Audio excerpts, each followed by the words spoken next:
Hey everybody, hope you're all doing all right. I was out here working in the shop this morning, just getting the 1025R prepped for winter, getting the mower deck off and cleaned up and getting everything greased up, or did we say greased? Is that the way? Or maybe that's copywritten. I don't know if I can say that or not. Anyway, just getting the tractor all ready for winter and snow removal season. And I have a 54-inch John Deere snowblower and a 54-inch plow for the quick hitch here. And I wanted to throw a quick video together just to show the little dolly that I modified for the 54-inch snowblower. Looking around on YouTube and some other, the forums, I saw some really elaborate dollies, and that's kind of what I was going to pattern one off of. And actually, I sort of did. But actually, let me show you the first one. It'll probably be easier to show you what I started with and then where I ended up, and I think you'll sort of understand. Let me pull the plow into frame here. So hopefully that's in frame. This is the 54-inch quick hitch plow, and it's sitting on two Harbor Freight movers dollies. I saw a bunch of people actually take that approach, and I already had some here. We had recently moved into a new house, and I had these dollies just sort of sitting around. I had bought them at Harbor Freight because they're real cheap. I knew I wasn't going to use them that long. I just had to get through the move, and that was it. So I decided I'd repurpose them. I'm like, well, let me see if I can make one of those or a couple of these into the dolly. And this worked actually well for the 54-inch, is by butting two of these together and then putting a board underneath them to screw them together. Worked out perfect. The skid shoes on the snowblower sat right on the carpeted treads of the dolly. And I thought, well, geez, this is perfect. I mean, it really isn't costing me any more than what I already had laying around. What I found is it's a little too tall. And what I mean by too tall is whenever the snowblower is sitting on it, you can get it attached to the tractor, but you sort of have to lift it and push it around and kind of manhandle it a little bit just to get it on right. If you think about the snowblower, it starts to tilt back as it goes up. So the higher the snowblower is off the ground, the further it's tilted back. And that turned out to be the secret, and it was an accidental discovery that I'll show you in a second that made this all work. So I wanted to try to come up with something that's a little bit better, especially taking it off. When I would take it off and get it set down on the dolly and then lower the quick hitch the rest of the way, the snowblower would sort of flop off and it would fall, and the PTO shaft would hit the underneath of the quick hitch. And I just thought there should be a more graceful way to get this on and off. So I figured if all I need to do is get it lower, if I could get it lower and decrease that level of angle, if you will, that might work. And it was sort of an accidental discovery. Let me move the plow out of the way so I have a little bit more room here. And what I sort of discovered was I had some of the smaller movers dollies as well. Again, from Harbor Freight, they were from the move. And I believe they're 12 by 18 inches, something like that. I'm not totally sure. I think they're about $12 or so at Harbor Freight. And I had two more of these dollies, the bigger dollies, so I wanted to get the snowblower onto the small one just so I could kind of move it out of the way while I could figure out how to put these other two together. And in that process of putting it on the small dolly, I discovered that this is actually perfect. It needs just modified just a slight bit, but it was perfect in a couple different ways. I did modify the small dolly, and I'll show you a close-up of that, how it looks. But it was able to lower it down by using a smaller wheel that I got on Amazon, and of course I'll link that in the description as well. But what it ended up working is, instead of supporting on the shoes of the snowblower or through the skid plate or the skid blade, is I'm only supporting it on the middle with the small dolly, and it sits in here sideways, so it's catching just the front edge of the scraper blade, but then it's sitting on the frame, the pieces that come back where the chute attaches. And what that does is it makes it super easy to move around. One hand, you can just move this around. It's like it's on air. Again, this was sort of an accidental discovery that, wow, this was actually better than the other dolly. But the added benefit of this, and I'll turn this towards the camera, maybe you can see it, is if you see the way it's sitting on here, that the snowblower is already pitched back about 4 or 5 degrees. That, as it turns out, that along with the smaller height of this dolly, put it at the perfect pitch for attaching to the quick hitch. Now you just roll it on, you lift it up. When you set it back down on the dolly, it rolls right off. It doesn't move. It's like it was engineered for it, if you will. Again, this is an accidental discovery, but this is what was a little bit different than all the other videos I had seen or different designs I had saw. Was, of course, the snowblower is going to be sitting flat.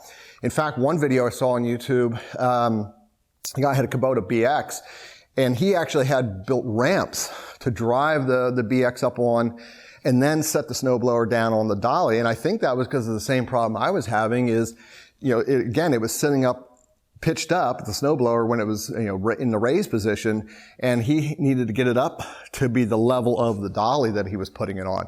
So I think that's the same problem I ended up with. So this actually worked out well. The way the snowblower is designed, it's already kind of tilted back with the frame. And it was just, literally it took 30 minutes to put this together. There's $20 invested in this. So let me put it on the tractor here, and I'll get it off, get the snowblower up, get it off the dolly, and I'll give you a close-up of what the dolly looks like. Putting it on the tractor, again, super simple. Just roll it back. That looks really good. The pins are out. Start the tractor up.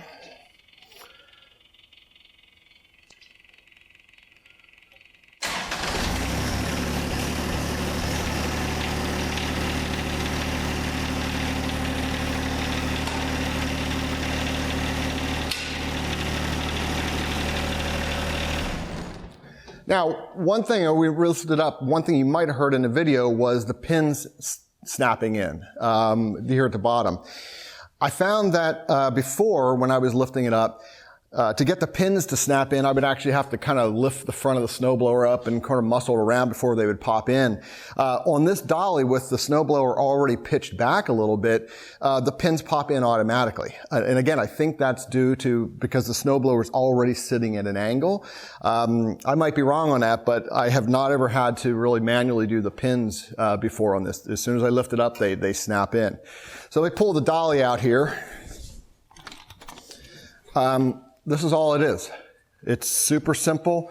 I did put 3 wheels on it just for a little bit more added support, and these wheels came off of Amazon. They say that they support 100 pounds each. I don't know if you believe that or not, but there should be at least 400 or 500 pounds of support here. And I did modify this, and I'll put it on the table. I'll take you and move you guys over here so you can kind of get a closer look, and I'll just talk, just give you a closer look if you want to design one of these. Hold on one second. Okay, so over here on the bench, you can see that this originally started out as a mover's dolly, kind of like this full-size one here in the back. And instead of having, the perimeter just being basically a big rectangle, I did modify this a little bit because I wanted to make it a little bit wider. And the reason I made it wider is so that the frame of the snowblower would sit directly in the center of these carpeted pads, which was directly lined up with each one of these wheels. So I took the outside off, and since they were a little too short, I didn't need them. I actually had some scrap wood here that I used. And I believe this is just a 3/4 by, I think it's 2.5, what I call 3/4 by 3. And I moved that in a little bit so that I could get 3 wheels. But instead of mounting the wheels on this surface, I moved the wheels down to the actual carpeted surface. What that does is it gets me now another 3/4 inch lower. So, and that in the combination of moving from a 3-inch wheel to a 1.5-inch wheel gets you about another 1.5 inches. So this ends up being about 5, maybe a little over 5 inches high. This ends up being about 3 inches high, maybe just a little bit less than that. But by the combination of lowering this and putting it on the frame of the snowblower, rather than sitting on the skid shoes, actually lowers it down about another inch. And then tilting it backwards slightly, as we talked about earlier, kind of gets it down almost another inch. So the combination of those 2 or 3 different things really makes this work out great.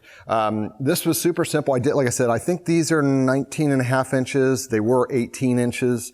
But that's all that it is. The 3 wheels down each side, left the carpeted pad on there, and that's all there is to it. It's so in one of these cases where less is truly more. So hopefully that gives you an idea. I'll throw it back on. I'll move the camera back here, and I'll put this, show you just putting it back on, or taking the snowblower back off, as it were. Stand by. Okay, before I put this back on the tractor, I just kind of wanted to show, I forgot to show you there on the bench. This is the wheel that I ended up using off of Amazon. The link is down in the description to these. I bought these as a 24 pack just because I had some other projects I needed some small wheels for. So I think it was like $32 or so at the time of this video for these wheels, which works out to about $1.35 a piece. Originally, I had used this wheel from Harbor Freight, and this is an 1 5/8 swivel wheel, or caster wheel, and it's a sort of a softer rubber. I can almost squeeze it now just with my hands. And the problem that they work, but the problem that created with all the weight on it in such a small area is it was compressing the wheel, and it was just sandwiching that down into the shape of an egg. So it made it a little bit harder to kind of roll around. But once I switched it over to these with that kind of polyurethane wheel surface on there, these are much more solid. They don't squish out at all, and they work perfect. So let's put the dolly back on to take the snowblower off. So, taking the snowblower off, putting the dolly back under, kind of a reverse. I let the pads, the carpeted pads, stick out about 1 inch so that the scraper blade on the snowblower is just catching that. And I just make sure that it's lined up in the center. That looks pretty good right there. Not much to do. All I have to do is just kind of let the hydraulics let this down. And then as soon as the weight's off, I just pop the pins out.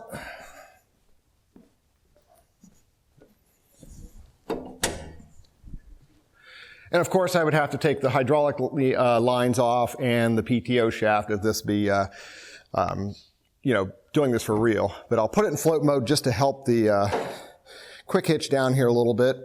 And that's all there is to it. It's now off the snowblower. You didn't see it flop forward. I didn't have to manhandle it to get it off. Putting it on and off is super simple. I can change between the snowblower and the snow blade. Snow blade actually works okay on the old dolly, but I can switch between those in about a minute. Makes it super simple. And here in central Pennsylvania, seems like I'm always switching between one or the other. We either get 8 or 9 inches of snow, or we get 1 or 2 inches of snow. So the snow blade works well for the shorter stuff, or the smaller stuff. So anyway, I hope that gives you an idea.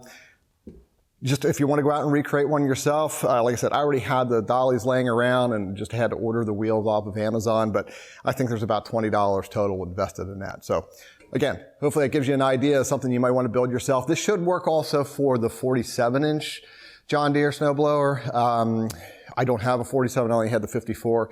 So, but in looking at the pictures on the internet and videos of them, they look like the back is really made the same.